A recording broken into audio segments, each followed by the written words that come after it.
그날 아침 아무도 예상하지 못했습니다. 평생을 함께해온 가족이 하루 만에 원수가 될 수 있다는 것을.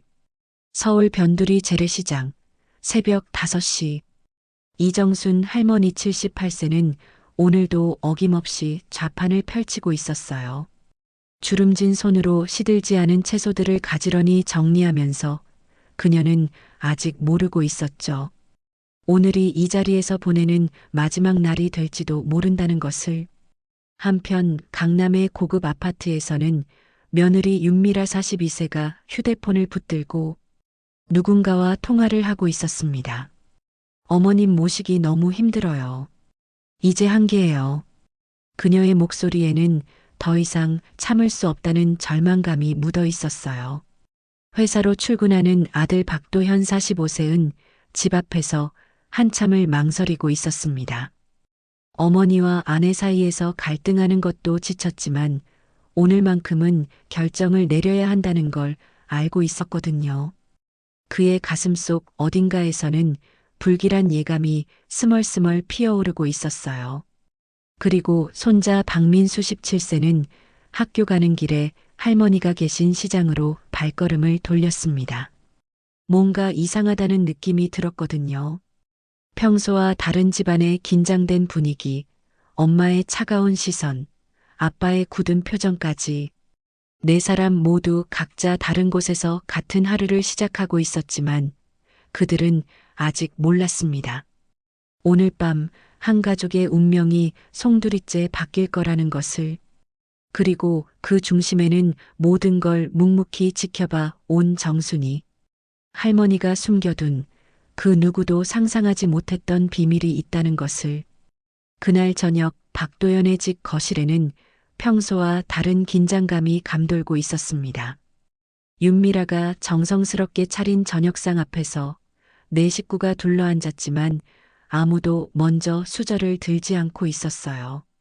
할머니는 언제나처럼 손자 민수의 반찬을 챙겨주려 했지만 며느리의 차가운 시선이 느껴져 손을 멈췄습니다.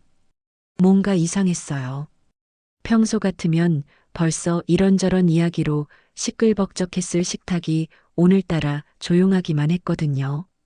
도연은 회사에서 있었던 일을 이야기하려다가도 아내의 표정을 보고는 입을 다물었습니다.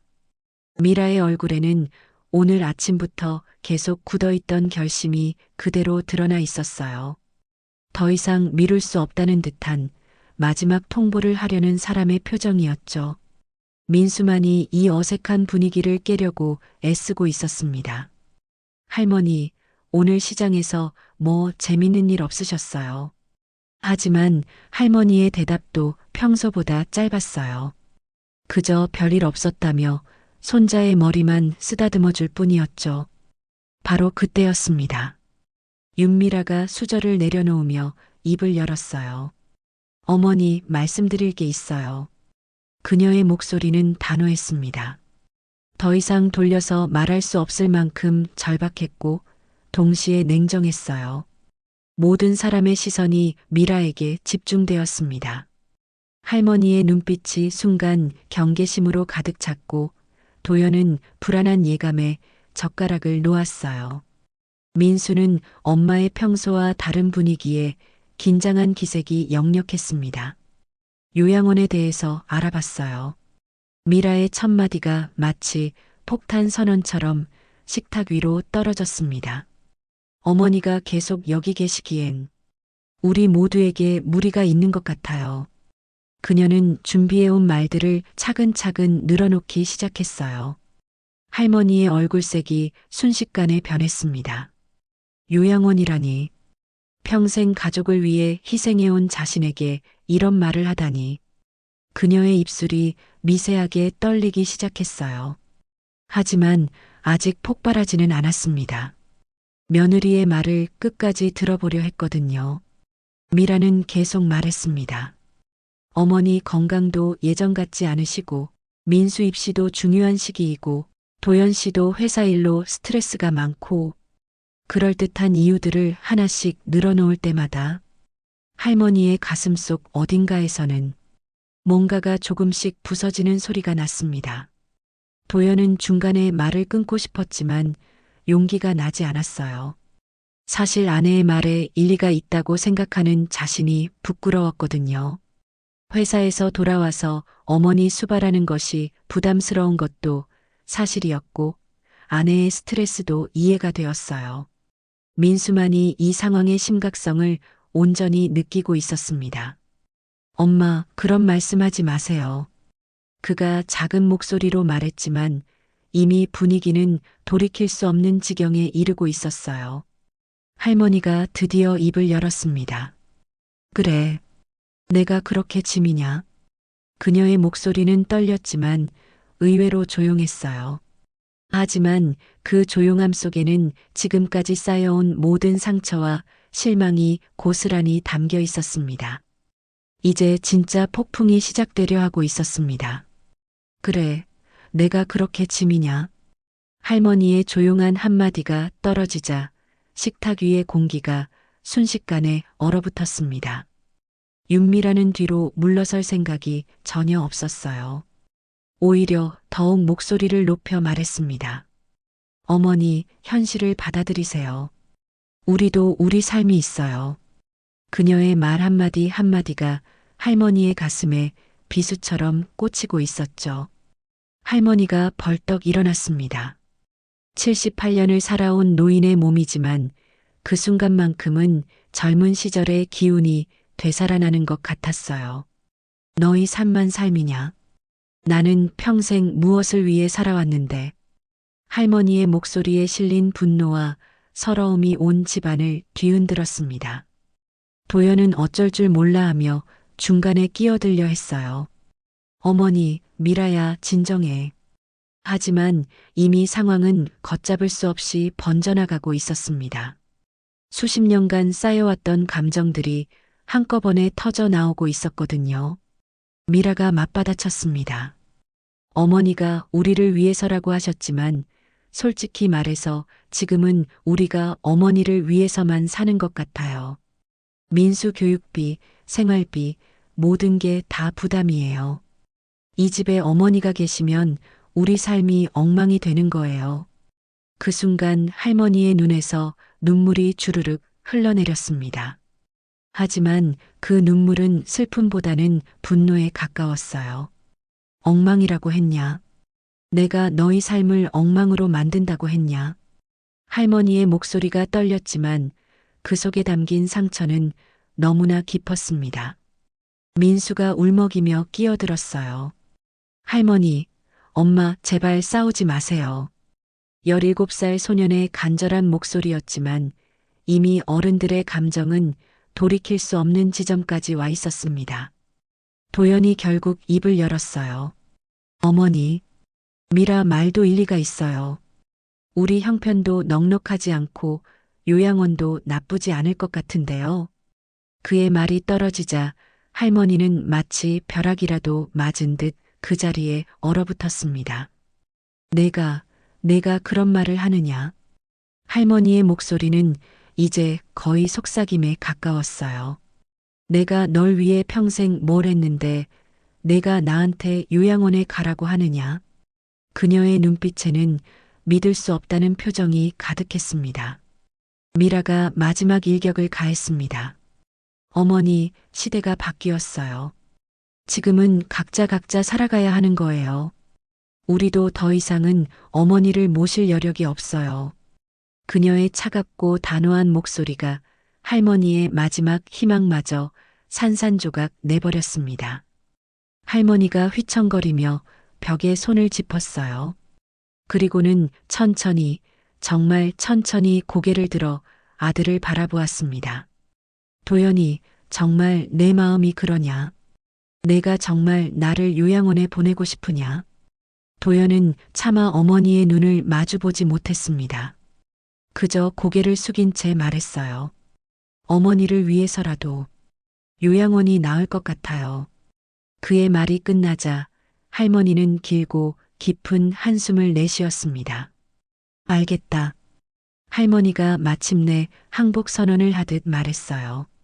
내가 그렇게 짐이면 내가 나가마.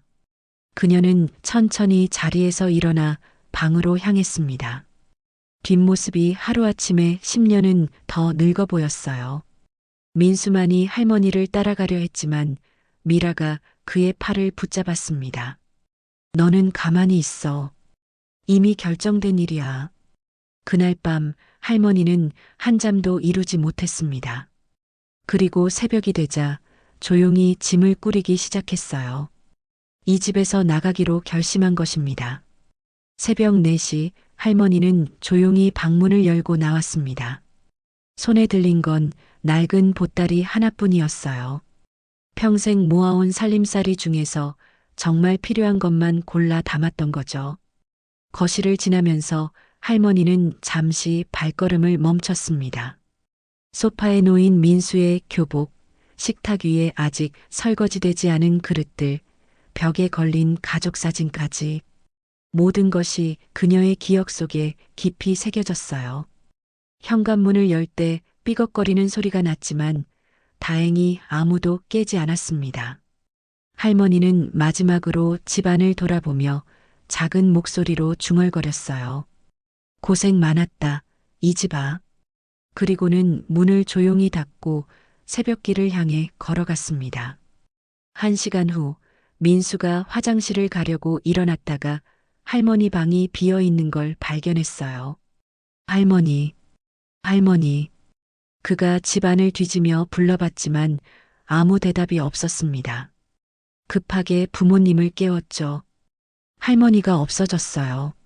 민수의 다급한 목소리에 도연과 미라가 잠에서 깼습니다. 미라는 처음엔 별일 아니라는 듯 했어요. 산책 나가신 거 아닐까? 하지만 도연은 뭔가 불길한 예감이 들었습니다. 그때 할머니는 이미 재래시장에 도착해 있었어요. 오랜만에 돌아온 자신의 터전이었지만 새벽 공기는 생각보다 차갑게 느껴졌습니다. 예전 같으면 추위 따위는 아무것도 아니었는데 지금은 뼛속까지 시린 것 같았어요. 시장 상인들이 하나둘 나타나기 시작했습니다. 어머, 정순이네. 웬일이야, 이렇게 일찍. 옆 가게 순덕이 아주머니가 반갑게 인사했지만 할머니의 표정에서 뭔가 다른 걸 느꼈어요. 할머니는 예전 자리에 돗자리를 펼치고 앉았습니다. 가져온 건 별로 없었지만 그래도 뭔가 팔아야 하루를 버틸 수 있을 것 같았어요. 하지만 몸이 예전 같지 않았습니다. 몇 번 일어섰다 앉았다 하는데도 숨이 가빠왔어요. 오전 10시쯤 도연이 시장에 나타났습니다. 어머니를 찾아 이곳저곳을 헤매다가 드디어 할머니를 발견한 거예요. 어머니. 그의 목소리에는 안도감과 함께 미안함이 섞여 있었습니다. 하지만 할머니는 아들을 쳐다보지도 않았어요. 그냥 지나가는 손님에게 채소값을 부르고 있을 뿐이었죠. 도연이 다가가서 어머니, 집에 가요라고 말했지만 할머니는 여전히 외면했습니다. 이곳이 내 집이다. 할머니가 드디어 입을 열었어요. 너희들 집이 아니라 여기가 내가 있을 곳이야. 그녀의 목소리에는 결연함이 있었지만 동시에 깊은 외로움도 배어 있었습니다. 도연은 할 말을 찾지 못했어요. 미안하다고 말하기엔 어젯밤의 상처가 너무 컸고 다시 집으로 모셔가자고 하기엔 아내의 반대가 뻔했거든요. 결국 그는 돈 몇만 원을 할머니 앞에 놓고 떠났습니다. 오후가 되자 할머니의 몸이 더욱 힘들어졌어요. 어지러움이 계속 밀려왔고 가슴이 답답했습니다. 하지만 자존심 때문에 어디 가서 쉴 생각도 하지 못했어요. 여기서 포기하면 정말 갈 곳이 없어질 것 같았거든요. 저녁 때쯤 되었을 때였습니다. 할머니가 갑자기 휘청거리더니 그대로 쓰러졌어요. 옆 상인들이 황급히 달려왔지만 할머니는 이미 의식을 잃은 상태였습니다. 응급차가 도착했고 할머니는 그대로 병원으로 실려갔어요. 순덕이 아주머니가 급하게 도연에게 전화를 걸었습니다. 도연아, 내 어머니 큰일 났다. 얼른 와라. 병원으로 달려가는 도연의 가슴은 두려움으로 가득 찼습니다.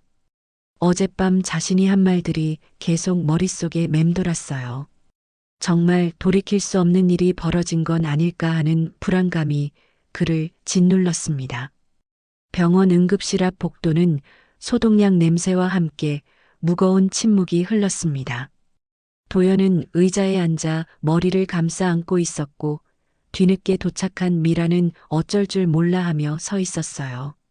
민수는 할머니가 계신 응급실 문을 뚫어져라 바라보고 있었습니다. 의사가 나왔습니다. 보호자분이세요. 중년의 의사는 진지한 표정으로 말했어요. 다행히 생명에는 지장이 없지만 과로와 스트레스로 인한 일시적 쇼크 상태였습니다. 연세도 있으시고 무리하셨나 봐요. 도연이 고개를 숙였습니다. 어젯밤 벌어진 일이 할머니를 이 지경으로 만들었다는 걸 누구보다 잘 알고 있었거든요. 미라도 처음으로 미안한 기색을 보였어요. 설마 이런 일이 벌어질 줄은 몰랐던 거죠. 할머니께서 가져오신 짐을 정리해 드릴까요? 간호사가 낡은 보따리를 들고 왔습니다. 그 순간 보따리 안에서 뭔가가 바닥에 떨어졌어요. 큰 봉투 하나였는데 그 안에서 통장, 여러 개와 서류들이 흘러나왔습니다. 도연이 황급히 주우려 했지만 이미 통장들의 잔고가 보이고 말았어요. 이게 뭐야? 그의 눈이 커졌습니다. 통장에 찍힌 숫자들이 예상보다 훨씬 많았거든요. 시장에서 좌판을 하시는 할머니 치고는 너무나 큰 금액이었어요. 미라도 고개를 내밀어 봤습니다.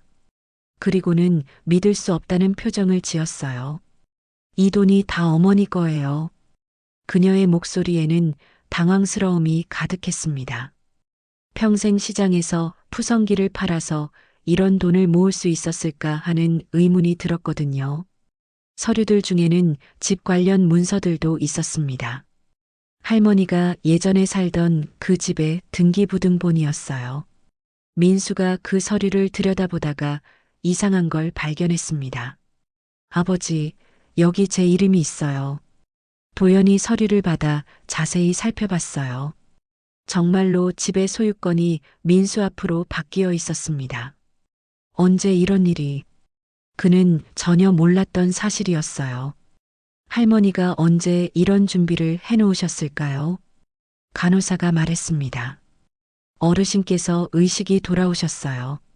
하지만 아직 많이 약하시니까 너무 오래 계시지는 마세요. 세 사람은 조심스럽게 병실로 들어갔습니다. 할머니는 산소 마스크를 끼고 누워 있었어요. 평소보다 훨씬 작아 보이는 모습에 민수의 눈에서 눈물이 흘렀습니다. 할머니.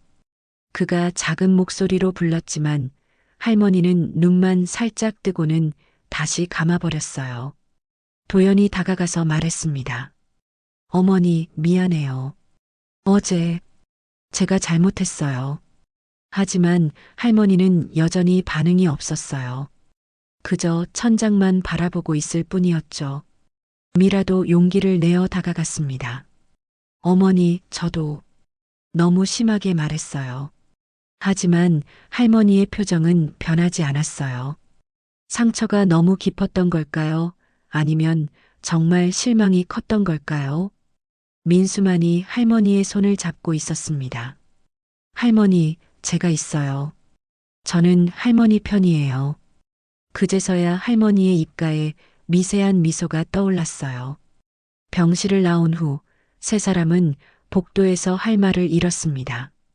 할머니가 준비해둔 것들을 보고 나니 자신들이 얼마나 잘못 생각했는지 깨달았거든요. 특히 도연은 충격이 컸어요. 어머니가 이런 마음으로 계셨는데 자신은 요양원 이야기만 했으니까요. 하지만 이것은 시작일 뿐이었습니다. 할머니가 정말로 숨겨둔 것은 따로 있었거든요. 그리고 그 진실이 밝혀지면 이 가족의 모든 것이 완전히 뒤바뀌게 될 거였어요. 이틀 후 할머니의 병실에는 예상치 못한 방문객들이 찾아왔습니다. 시장 상인들과 동네 아주머니들이었어요. 그들은 할머니를 보자마자 눈물을 터뜨렸습니다. 정순아, 우리가 왔다. 순덕이 아주머니가 할머니의 손을 잡으며 말했어요. 내가 이런 고생을 하고 있을 줄 몰랐어. 그녀의 목소리에는 분노가 섞여 있었습니다. 아들한테 쫓겨나서 시장에 나온 거라면서 할머니는 고개를 돌렸어요. 아니야, 내가 나온 거야. 하지만 상인들은 이미 다 알고 있었습니다. 할머니가 왜 집을 나왔는지, 어떤 상황이었는지 말이에요. 도연과 미라가 병실에 들어왔을 때 분위기는 싸늘해졌습니다. 상인 아주머니들의 시선이 차가웠어요. 아, 아들이랑 며느리 왔네. 순덕이 아주머니의 목소리에는 비꼬는 투가 역력했습니다. 어머니를 요양원에 보내려고 했다면서 다른 아주머니가 끼어들었어요. 이런 효자가 다 있나? 평생 고생해서 아들 키워놨더니 나이 들어서 쫓겨나게 생겼네. 도연의 얼굴이 빨갛게 달아올랐습니다. 그건 오해예요. 저희가 그런 뜻이 아니었어요. 하지만 아주머니들은 들으려 하지도 않았어요. 정순이가 얼마나 좋은 사람인데. 또 다른 아주머니가 말했습니다. 너 대학 보낸다고 얼마나 고생했는지 아냐? 밤낮 없이 일해서 학비 대주고 결혼할 때도 온갖 도움 다 줬으면서. 미라가 견디다 못해 말했어요. 저희도 어머니를 모시려고 했어요. 다만 현실적인 문제가. 하지만 그 말이 더욱 분노를 부채질했습니다. 현실적인 문제라고. 시장에서 과일 파는 영자 아주머니가 코웃음을 쳤어요. 돈 있을 때는 현실적이라고 안 하더니 이제 와서 현실 타령이야. 그때 민수가 들어왔습니다. 할머니. 그가 할머니에게 달려가자 할머니의 표정이 처음으로 밝아졌어요. 우리 민수 왔네. 할머니의 목소리는 여전히 약했지만 손자를 보는 눈빛만은 따뜻했습니다. 아주머니들이 민수를 보며 말했어요. 이 아이만큼은 할머니를 아끼는구나. 그러게 이 아이라도 있어서 얼마나 다행인지. 그들의 말에 도연과 미라는 더욱 위축될 수밖에 없었어요. 민수가 할머니에게 속삭였습니다. 할머니, 저 학교에서 친구들한테 자랑했어요. 우리 할머니가 얼마나 대단하신지. 할머니의 눈가에 눈물이 고였어요. 그때 병실 문이 열리며 한 남자가 들어왔습니다. 도연의 사촌형인 영수였어요. 그는 평소에도 가족 간의 일에 관심이 많았던 사람이었죠. 도연아, 이게 무슨 일이야? 영수의 목소리는 차가웠어요. 고모님이 이런 일을 당하셨는데 나한테 연락도 안 하고. 그는 이미 모든 상황을 들어서 알고 있었습니다. 영수가 할머니께 다가가며 말했습니다. 고모님 괜찮으세요? 우리가 있잖아요. 그리고는 도연을 향해 돌아섰어요. 도연아, 너 정신 똑바로 차려. 고모님이 너 위해서 얼마나 희생하셨는데. 친척까지 나서자 도연은 완전히 궁지에 몰렸습니다. 형, 저희가 그런 뜻이 아니었어요. 하지만 변명은 변명일 뿐이었어요. 미라는 이미 체면이 말이 아니었습니다. 동네 사람들, 친척들 앞에서 완전히 욕심 많고 냉정한 며느리로 낙인 찍힌 상황이었거든요. 그녀는 견디다 못해 병실을 나가버렸어요. 할머니가 조용히 말했습니다. 모두 그만 가세요. 피곤해요. 하지만 그녀의 목소리에는 깊은 상처가 배어 있었어요. 가족들 앞에서 이런 일을 당한다는 것이 얼마나 부끄러운지 모두가 느끼고 있었습니다. 사람들이 하나둘 나간 후 병실에는 할머니와 민수만 남았어요. 민수가 할머니의 손을 꼭 잡고 말했습니다. 할머니, 제가 지켜드릴게요. 그 말에 할머니는 처음으로 진짜 미소를 지었습니다. 하지만 복도에서는 더 큰 폭풍이 몰아치고 있었어요. 친척들과 동네 사람들의 비난이 계속되고 있었고 도연은 이제 정말 돌이킬 수 없는 지점에 와 있다는 걸 깨달았습니다. 그날 밤 민수는 할머니 병실에서 밤을 새웠습니다. 할머니가 깊게 잠든 사이 그는 보따리에서 나온 서류들을 하나씩 자세히 들여다봤어요. 그리고는 믿을 수 없는 것을 발견했습니다. 할머니가 숨겨두었던 건 단순히 저축 통장이 아니었어요. 부동산 서류, 보험 증서, 그리고 수십 년간 모아온 각종 투자 관련 문서들이 있었습니다. 할머니가 시장에서 번 돈으로 조금씩, 정말 조금씩 모아온 것들이었어요. 가장 충격적인 건 유언장이었습니다. 할머니 필체로 정성스럽게 쓰여진 그 종이에는 이런 내용이 있었어요. 내가 평생 모은 모든 재산을 사랑하는 손자 민수에게 남긴다. 이 아이만이 진짜 가족의 의미를 아는 것 같다. 민수의 눈에서 눈물이 쏟아져 내렸습니다. 할머니가 언제부터 이런 준비를 해오셨을까요?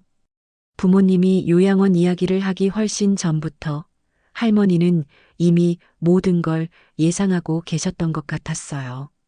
새벽에 도연이 병실에 왔을 때 민수는 여전히 서류들을 정리하고 있었습니다. 민수야, 밤새 잠도 안 잤니? 도연이 걱정스럽게 말했지만 민수는 대답하지 않았어요. 아빠, 이거 보세요. 민수가 유언장을 내밀었습니다. 도연이 그것을 읽는 동안 그의 얼굴색이 점점 창백해졌어요. 할머니가 이런 마음으로 계셨다고. 그때 미라도 들어왔습니다. 그녀는 어젯밤 일로 인해 여전히 기분이 상해 있었어요. 뭘 그렇게 보고 있어? 그녀가 서류를 보려 하자 민수가 확 돌아서며 소리쳤습니다. 엄마는 보지 마세요.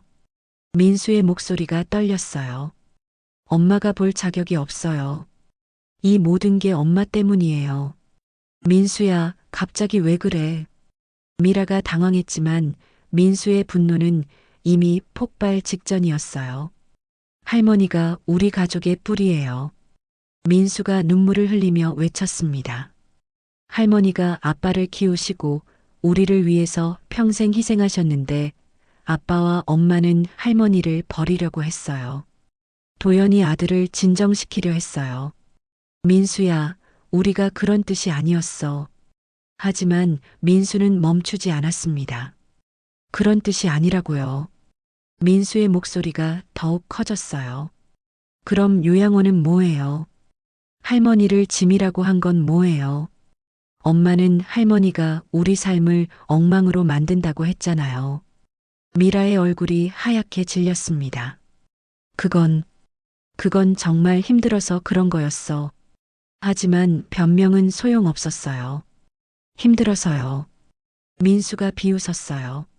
할머니는 평생 혼자 힘들게 사셨는데 우리는 가족이 여러 명인데도 힘들다고 할머니를 버리려고 했어요. 그때 할머니가 깨어났습니다. 민수야, 왜 소리를 지르니? 하지만 할머니의 목소리는 여전히 약했어요. 민수가 할머니에게 달려가 무릎을 꿇었습니다. 할머니, 저는 몰랐어요. 할머니가 저를 위해서 이런 준비까지 해놓으셨는지. 그의 눈물이 할머니의 손 위로 떨어졌어요. 도연도 견디다 못해 할머니 앞에 무릎을 꿇었습니다. 어머니, 정말 죄송해요. 제가 정말 바보였어요. 그의 목소리가 흔들렸어요. 어머니가 저를 위해서 이렇게까지 해주셨는데 미라만이 여전히 서 있었어요. 하지만 모든 사람의 시선이 그녀에게 집중되자 그녀는 더 이상 버틸 수 없었습니다. 나는 정말 몰랐어. 어머니가 이런 마음이신 줄. 하지만 이미 늦었어요. 민수가 일어서서 엄마를 똑바로 바라봤습니다. 엄마는 이제 와서 몰랐다고 하지 마세요. 엄마는 처음부터 할머니를 귀찮아했잖아요. 미라의 체면이 완전히 무너졌습니다. 자신이 그토록 중요하게 여겼던 위신과 체면이 아들 앞에서, 시어머니 앞에서 산산조각 나는 순간이었어요. 그녀는 결국 울음을 터뜨리며 병실을 뛰쳐나갔습니다. 할머니가 조용히 말했어요. 민수야, 너무 심하게 하지 마라. 그래도 내 엄마야. 하지만 민수는 고개를 저었습니다. 할머니, 진짜 가족은 피로만 이어지는 게 아니에요. 마음으로 지켜내는 거예요. 할머니가 저희를 지켜주신 것처럼요. 한 달 후, 할머니는 건강을 많이 회복하셨습니다. 병원에서 퇴원하는 날, 도연과 민수가 함께 할머니를 모시러 왔어요. 미라는 그날도 오지 않았습니다. 아직 할머니와 마주보기가 힘들었던 거죠. 어머니, 집으로 가실까요? 도연이 조심스럽게 물었지만 할머니는 고개를 저었어요. 아니다. 나는 시장 근처 작은 집을 구했어. 민수랑 둘이 살 거야. 그녀의 목소리는 예전처럼 단단했습니다. 도연의 얼굴에 아쉬움이 스쳤어요. 어머니, 저희 집에 계시면 안 될까요? 제가 정말 잘할게요. 하지만 할머니의 결심은 확고했습니다. 도연아, 이제 내 가정도 챙겨야지. 할머니가 아들의 어깨를 두드리며 말했어요. 나는 민수랑 재미있게 살아볼 거야. 그녀의 눈빛에는 새로운 활력이 넘쳤습니다. 시장 근처의 작은 상가주택이었어요. 할머니와 민수가 이사한 그곳은 비록 작았지만 따뜻함으로 가득했습니다. 할머니는 1층에 작은 반찬 가게를 차렸어요. 예전처럼 좌판을 깔고 앉는 게 아니라 제대로 된 가게였죠. 정순인의 손맛. 할머니가 직접 지은 가게 이름이었어요. 시장 사람들이 모두 도와주었습니다. 개업 축하 화환도 보내주고 첫날부터 손님들이 줄을 섰어요. 민수는 학교를 마치면 항상 할머니 가게로 달려왔습니다. 할머니, 오늘 장사 어때요? 그러면 할머니는 환한 미소를 지으며 말했어요. 우리 민수가 와서 더 좋아졌어. 두 사람의 일상은 평범했지만 행복했습니다. 아침에 함께 김치찌개를 끓여 먹고 할머니는 가게 일을, 민수는 학교에 가고 저녁에는 가게 문을 닫고 함께 저녁을 준비했어요. 할머니는 민수에게 요리하는 법을 가르쳐 주었습니다. 이거 봐라. 김치찌개는 이렇게 끓여야 제맛이 나는 거야. 민수도 진지하게 배웠어요. 할머니가 가르쳐 주시는 모든 게 소중했거든요. 한편 도연은 매주 할머니를 찾아왔습니다. 처음에는 어색했지만 점점 자연스러워졌어요. 어머니, 뭐 필요한 거 없으세요? 할머니는 항상 괜찮다고 하시면서도 아들이 오면 기뻐하셨습니다. 미라는 여전히 오지 않았어요. 하지만 가끔 도연을 통해 안부를 전해왔습니다. 그녀도 나름대로 할머니께 미안한 마음이 있었지만 아직 직접 찾아뵐 용기는 없었던 거죠.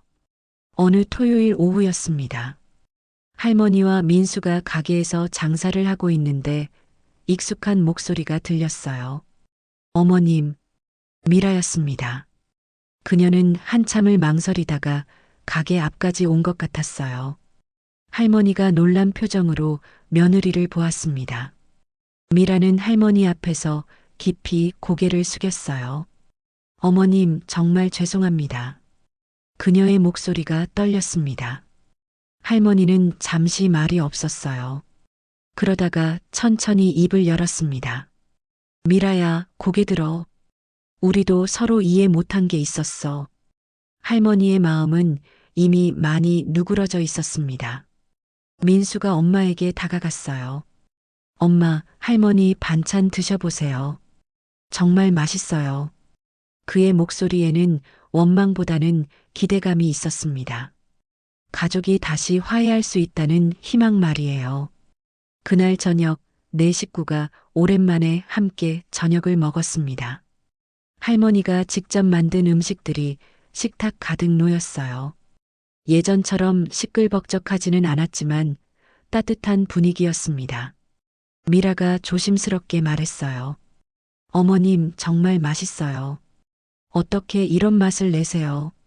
할머니가 피식 웃으며 대답했습니다. 50년 넘게 해온 일이야.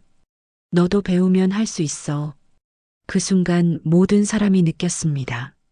진짜 가족이란 피로만 이어지는 게 아니라는 것을, 서로를 이해하고 용서하고 마음으로 지켜내는 것이라는 걸 말이에요. 계절이 바뀌어 갈 때쯤 할머니의 가게는 동네 명소가 되어 있었습니다. 할머니와 민수가 함께 웃으며 손님들을 맞이하는 모습은 보는 사람들의 마음을 따뜻하게 했어요. 어느 날 저녁 할머니와 민수가 가게 정리를 마치고 앉아 있을 때 민수가 물었습니다. 할머니, 후회 안 하세요? 큰 집 안 가고 여기서 사는 거. 할머니가 손자의 머리를 쓰다듬으며 말했어요. 후회하긴. 여기가 우리 진짜 집이야. 내가 있고, 그것만으로도 충분해. 그녀의 미소가 석양빛에 더욱 따뜻하게 빛났습니다. 가족이란 함께 있는 시간의 길이가 아니라 서로를 향한 마음의 깊이로 만들어지는 것임을 그들은 알게 되었습니다.